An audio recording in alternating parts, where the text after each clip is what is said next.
He made the decision to create this pathological fucked up relationship with me. And so now we're gonna talk about it every day. And I'll pick up where I left off, building a coven. I know, Willow says, you're thinking about what a dumb bitch I am. And it's true, we're two alike. I gave her the strongest testament of devotion conceivable. And like her father giving me the slow pitch setup, I saw it a mile away. We both ran for the hills. It is better, more legendary. Now, I agree, but it is difficult, the breadth of it all. I'm stuffy, perhaps from cottonmouth. I know my phone will be charged soon. I have to cut through town to get out of it. My emotions are wild, I'm feral. 21 minutes to full charge. Can I write for another 20 minutes? I'll smoke a cig.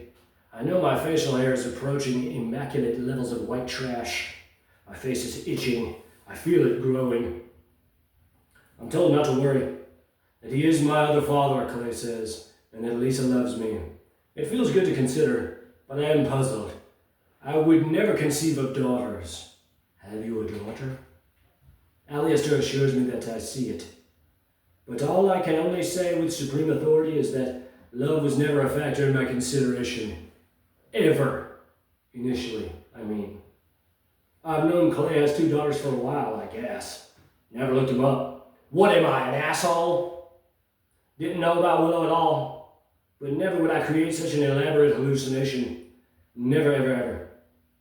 I would never consider anything of the kind.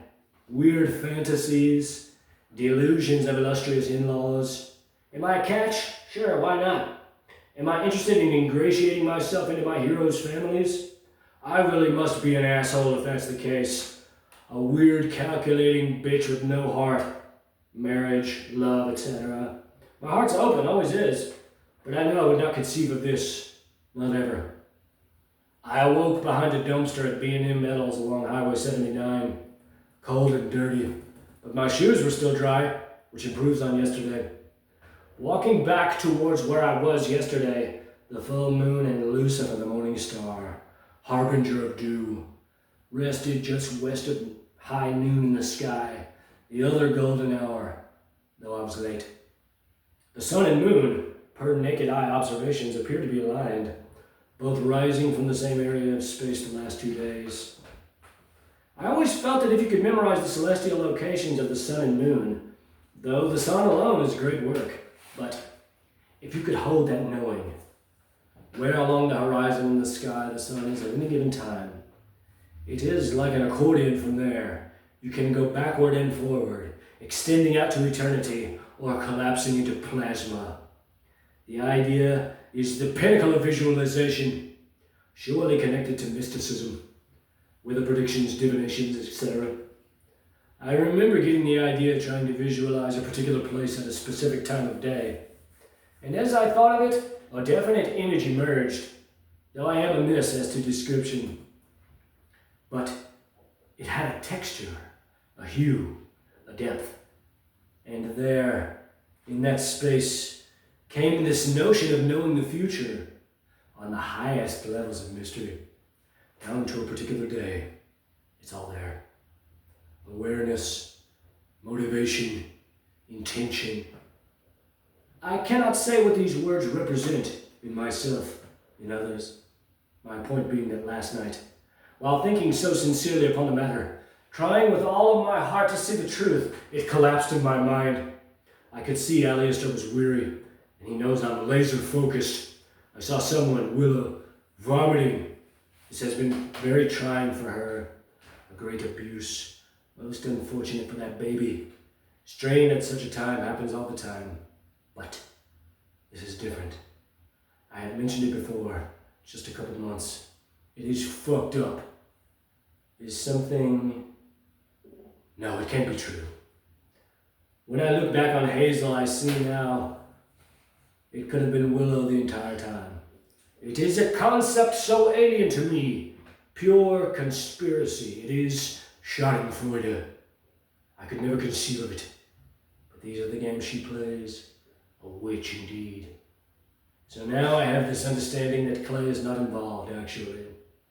that though I did write the band twice, he, Clay, is in no way in, as it were, on my pilgrimage.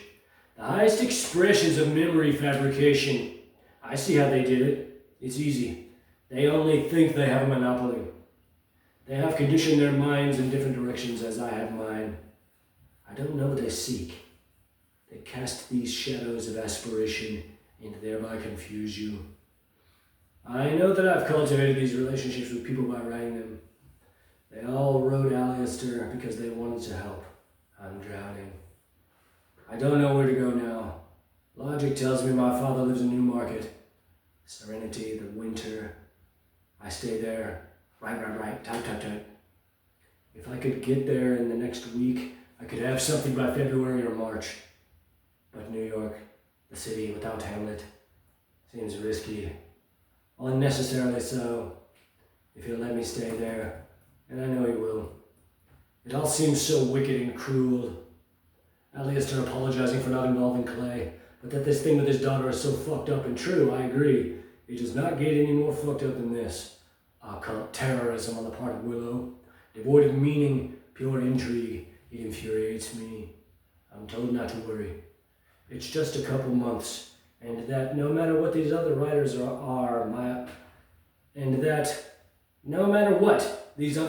all my spiritual fathers, and Clem did right, and Clay loves me.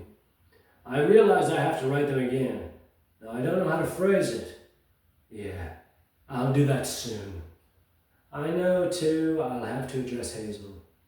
I think she does care, and is worried, as am I, but I'm thinking. Maybe he would pick me up, my biological father. What a mess. You're a writer, I'm told, and that it's just a few months. An older black woman driving a minivan offered me a $5, gave me a hug, and said, God bless you, baby. When honest, it never fails to yield.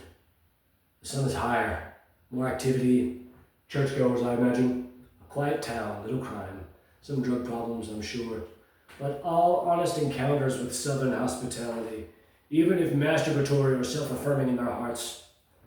The woman working the counter at the gas station I have been charging my phone at the last 2 days came out and greeted me, offering her advice on where I might use my food stamps. All the women are dogs, so far. When I think on the confusion, the elaborate nature of it all, I am struck by its design. I know that I have to keep writing until I land somewhere, but it feels this major third, is spiraling down, and once wound up all the way. The map says I can walk to Milan in 4.5 hours, but now it seems they want me to call my father, to which Alistair says, I don't know, maybe if it allows you the serenity to write. And I know you can write anywhere, but in a few months you send it to me and we go to work. It makes sense, but in relation to his daughter, I don't know. I'm thinking about my letter to Clay. I'll write them. Asking for a pen from the same cashier was needed, and she obliged. I wrote 1 page to the band. It is quite graceful, saying so much on 1 page. I walked all the way to Walmart and forgot to fill up my water bottles, only recognizing it now that I've come back to the gas station I was at this morning and yesterday afternoon. I suppose I'll have to walk back, but for now I had enough, and so I'll rest. Cloudy day, a perfect metaphor for my soul. I see the light, but not clearly. I'll send an email to my father. I tried texting. It appears to be a landline. I'd rather not call. I tried emailing him. I guess I'll write later. She's on my mind. The density of it all. Shaping a sizable portion of my life's memory. Betrayal. Of which I am assured there is no more of. We have this connection. We are as thick as thieves. I don't know what she fears beyond me. I gave her cause, and I've shown she need not be, as long as she's motivated by the right things. I think my sincerity bewilders her. She's been playing her games too long, to be sure. Her every step in this direction distances her from beauty. I know that it is all but impossible, as far as the heart is concerned, to top my testaments of devotion. Maybe matched, but no, I doubt that. And for her to take this step, neck deep now in bullshit heresy, instead of see me a single time, it is damaging across all spectrums. She too has expended enormous resources. Her innocence is gone as well. Chaos. Thoughts wild like a tornado, like Lilith. Demolishing all good, all beauty, all truth. Nothing seems as it should be. I don't know how to feel. Belonging has never been a characteristic quality of wizards. Fuck! I suppose now I have to write my father. I don't want to call him. I can write, and he can call if he wants. I wrote the letter and proofread. I know it will not get any better. I have been writing a lot. 3 hours already, including both letters, each one full page. I also emailed Hazel. I think she read it. She forgives me. I'll need to get to water soon. I know I can go there and back in maybe an hour and a half. Pain, grief, exhaustion, debilitating aches. I feel lost, don't know east from west. I'll put the pen down for now. Maybe an hour and a half or two has passed. Seated now where I was, I walked back to Walmart to fill my water bottles. Took my last dose of kratom for the day 10 minutes ago. Chugged a tall boy twisted tea and will smoke the last of my marijuana at my leisure. The sun descends. My leg is on fire from my shoes being too small. The glare of halogen from above illuminates the page. I know Alistair and his family all tire of hovering over me. While walking back, I got the feeling everyone was worried about me. Clem, Niche, all of them. We've all pushed ourselves past the bounds of reason into magnetic strata of thought, unparalleled, yet at a cost, to be sure, the depth of which would take the remainder of all our lives to reveal in full.